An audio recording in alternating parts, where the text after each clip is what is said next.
What if I told you that a group of soldiers, outnumbered and surrounded in a dusty port city most people had never heard of, managed to do something that no other Allied force had achieved in the first 2 years of World War II? What if I told you they held off the most feared general in the Nazi war machine for so long that Adolf Hitler himself, sitting in his headquarters thousands of miles away, flew into a rage and personally ordered the siege to end because it was becoming an embarrassment?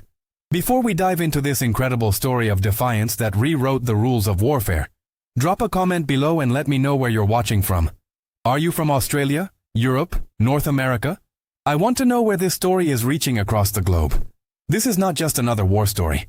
This is the story of how a ragtag garrison of Australian soldiers, dismissed as colonial troops by German high command, turned a forgotten Libyan port into an unbreakable fortress that stopped the unstoppable. This is the story of the siege of Tobruk, and it's about to show you what happens when arrogance meets raw courage, when tactical genius confronts stubborn resilience, and when the entire trajectory of the North African campaign hung on the willpower of men the world had underestimated. The lessons from those 241 days in the desert transcend warfare. They speak to anyone who's ever been counted out, overlooked, or told they didn't stand a chance. Let me set the scene. It's early 1941, and the war is going catastrophically for the Allies. Hitler's forces have conquered most of Europe, France has fallen, Britain stands alone. In North Africa, Italian forces have been routed, and Hitler has sent his most brilliant tactical mind to clean up the mess. Field Marshal Erwin Rommel, soon to be known as the Desert Fox.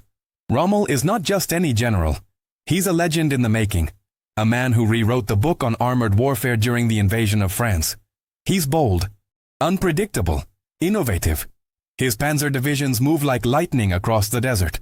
And within weeks of arriving in Libya, he's pushing the British back hundreds of miles. Town after town falls. Position after position crumbles.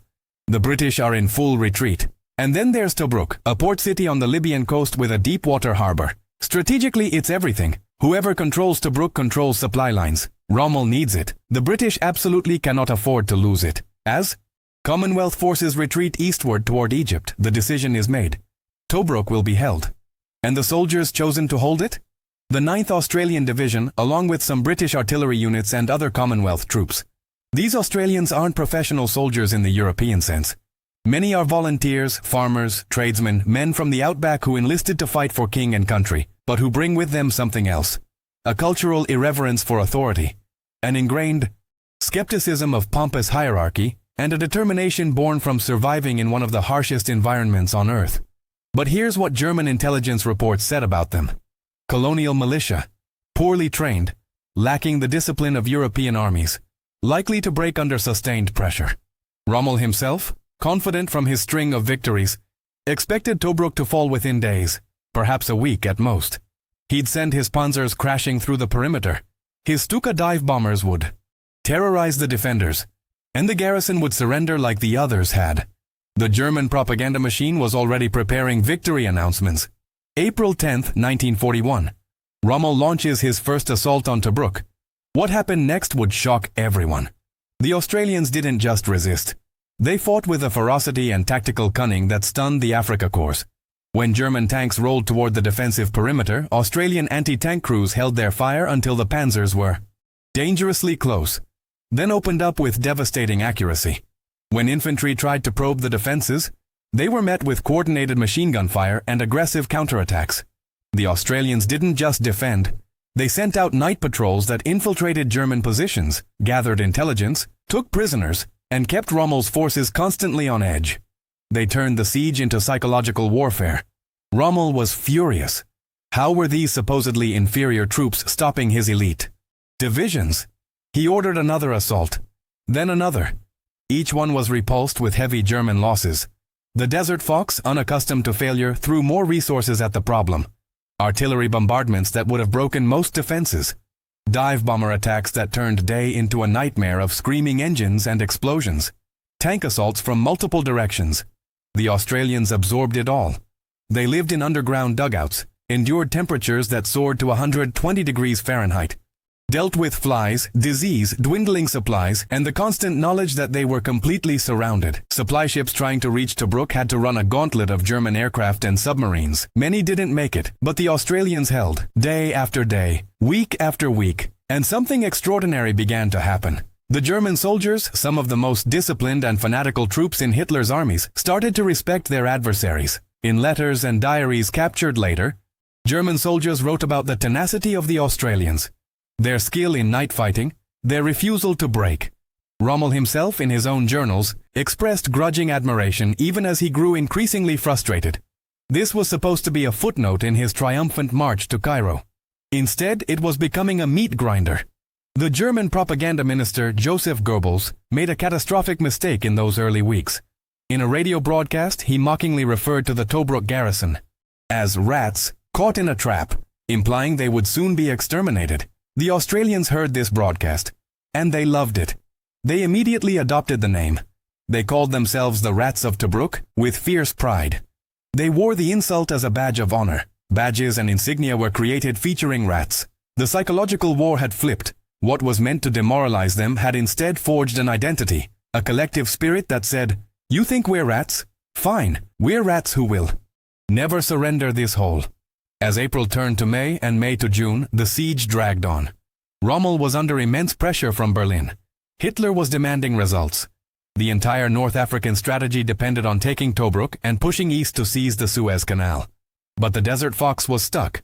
He needed those troops and tanks and aircraft that were being wasted trying to crack Tobruk. He needed that harbor for supplies. The longer the siege continued, the more it exposed something uncomfortable. German military invincibility was a myth. These Australians, these supposedly second-rate colonial soldiers, were proving that determination and smart tactics could frustrate even the best Wehrmacht divisions. The tension reached its peak in late July and early August. Rommel launched one of his most ambitious offensives yet, throwing everything he had at the western perimeter of Tobruk. The battle raged for days. German tanks breached the outer defenses in several places. For a moment, it looked like the siege might finally be broken. This was the closest Rommel would ever come to victory. The Australian defenders fell back to secondary positions, but they didn't break. They counterattacked. Hand-to-hand fighting in the desert night. Artillery duels at close range. The casualties on both sides were horrific. And when the dust settled, the Germans had been pushed back again. Tobruk still held. Hitler received the reports in his headquarters. The Führer, whose entire ideology was built on notions of racial superiority and the invincibility of German arms, was confronted with an undeniable reality. His best general couldn't defeat Australians defending a perimeter in the middle of nowhere. The strategic implications were enormous. Resources were being drained. The timeline for the entire North African campaign was collapsing. The propaganda value of breaking Tobruk was slipping away with each passing day, replaced by the propaganda disaster of not being able to break it. In a series of increasingly heated communications between August and October, Hitler and his high command debated what to do about Tobruk. Rommel argued he needed massive reinforcements to take it. Hitler couldn't spare them. Operation Barbarossa, the invasion of the Soviet Union, had just been launched and was consuming men and material at a staggering rate. The siege of Tobruk, which should have been over in days, was now competing with the Eastern Front for resources. Finally in sight. November 1941. After 241 days of continuous siege, Hitler made a decision that was virtually unprecedented in the Nazi war machine's early history. He ordered Rommel to abandon the siege of Tobruk. Not to capture it, not to finally break it, to abandon it. This wasn't a tactical withdrawal. This was an admission of failure. The Rats of Tobruk had done the impossible. They had held out so long that Hitler himself had to personally intervene and tell his most celebrated general to stop trying. The British launched Operation Crusader in November, a major offensive to relieve Tobruk, and while the broader campaign had mixed results, the siege was finally lifted. The Australians who had endured 8 months in hell walked out as legends. But here's where the story deepens in ways that most people don't know. The victory at Tobruk wasn't just about military tactics or stubborn courage. It represented something that terrified the Nazi ideology at its core. The German military's entire psychological framework was built on notions of inherent superiority. Superior training, superior breeding, superior will. They had crushed Poland, France, the Low Countries. They believed their own propaganda. The Australians at Tobruk, many of whom had never seen combat before arriving in North Africa, shattered that illusion. They proved that free men fighting for a cause they believed in, with adaptive tactics and mutual respect rather than blind obedience, could defeat supposedly superior forces. Rommel himself underwent a transformation during those 241 days. While he remained a loyal German officer, his writings after the siege show a man who had been humbled. He never again underestimated his opponents. He developed a respect for the Australians that bordered on professional admiration. In his memoirs, he wrote about the Tobruk garrison with a tone that was markedly different from his descriptions of other adversaries. There was no bravado, no dismissiveness, just recognition of soldiers who had fought brilliantly. After the war, in the judgments of history, this moment at Tobruk became one of the factors in Rommel's complex legacy. He was a tactical genius who learned that genius alone wasn't enough against courage and determination. For Hitler, Tobruk represented something more threatening, the beginning of doubts. The invincible Wehrmacht had been stopped, not by terrain, not by overwhelming numbers, but by the will of men he considered inferior. It was an early crack in the facade. Within a year, Stalingrad would expose more cracks. Within 3 years, D-Day would shatter the facade completely. But Tobruk was the first time Hitler had to personally order a retreat from an objective his forces couldn't take. The propaganda machine tried to spin it, but the truth got out. The Allies had held something. The myth of inevitability was broken. The broader impact rippled across the war. The defense of Tobruk bought time for the Allies to regroup in North Africa. It prevented Rommel from reaching the Suez Canal when he had momentum. It tied up Axis forces that were desperately needed elsewhere. Churchill himself called it a thorn in Rommel's side. But more than the strategic value, Tobruk became a symbol of hope at a time when hope was scarce. In dark days when Nazi victories seemed endless, when Britain stood alone against tyranny, when the outcome of the war was genuinely uncertain, the rats of Tobruk showed that resistance was possible, that the enemy could be stopped, that ordinary men could become extraordinary when they had to be. The Australians who survived Tobruk, and many didn't survive, the casualties were significant, carried that experience for the rest of their lives. They formed a bond, the Rats of Tobruk Association, which exists to this day. They never boasted about what they'd done. That wasn't the Australian way. But they knew. They knew they had stood in the gap when it mattered most. They knew they had looked into the face of the Nazi war machine and refused to blink. There's a deeper lesson here that transcends the specific battle. And it's a lesson that echoes through every domain of human struggle. The siege of Tobruk teaches us that reputation isn't destiny. Rommel arrived with a fearsome reputation. The Germans had an aura of invincibility. The Australians were dismissed as amateurs. But when the actual test came, reputation meant nothing.